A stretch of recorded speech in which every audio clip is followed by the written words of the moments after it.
आज मम्मीनं उंबराची भाजी बनवायला घेतली होती. तर बऱ्याच दिवसांनी मी पण उंबराची भाजी खाणार होते. तर मम्मीला म्हटलं की चल मी तुला मदत करते. तर इथे उंबर कापून घेतली. मम्मीने छान उकडून वगैरे घेतलेत ही उंबर पाण्यामध्ये. मी पण पहिल्यांदाच बनवत होते ही उंबराची भाजी. तर मी सगळं मम्मीलाच विचारून बनवत होते. तर इथे अशा 2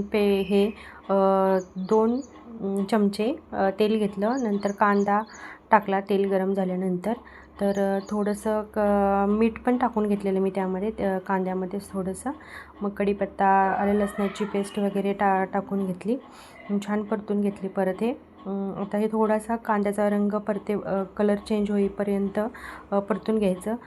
कांद्याला असा सोनेरी कलर येईपर्यंत छान परतून घ्यायचं. आणि नंतर त्यामध्ये मग बारीक कापलेला टमॅटो टाकायचा. तो पण छान असा परतून घ्यायचा आणि छान असं एकजीव करून घ्यायचं. त्याच्यानंतर यामध्ये बारीक कापलेलं आपण जे उंबर होतं ते टाकायचं आणि छान असं परतून घ्यायचं. मग त्यानंतर यात आपण सगळे मसाले जे आहेत आपल्याकडे ते टाकायचे. आता मी इथे फक्त घरातली चटणी टाकली होती, ती 2 चमचे टाकली, 2 बारीक चमचे. तर तुम्हाला जसं तिखट पाहिजे तसं तुम्ही टाकू शकता त्यामध्ये. आणि मग बारीक चिरलेली कोथिंबीर टाकायची आणि ती पण छान अशी परतून वगैरे घ्यायची. आणि थोडासा पाण्याचा हे टाकायचं, शितोडा टाकायचा, कारण ते एक छान एकजीव होण्यासाठी. जास्त पाणी नाही टाकायचं, वाफेवरच छान लागते ही भाजी. आणि मस्त असं प्लेट वगैरे झाकून ठेवायची आणि मग बघताय तुम्ही असं छान वाफ वगैरे ते मस्त आणि खायला तयार होते भाजी ही.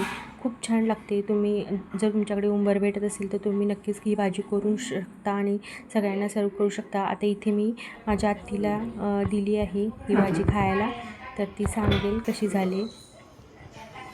आत्या भाजी?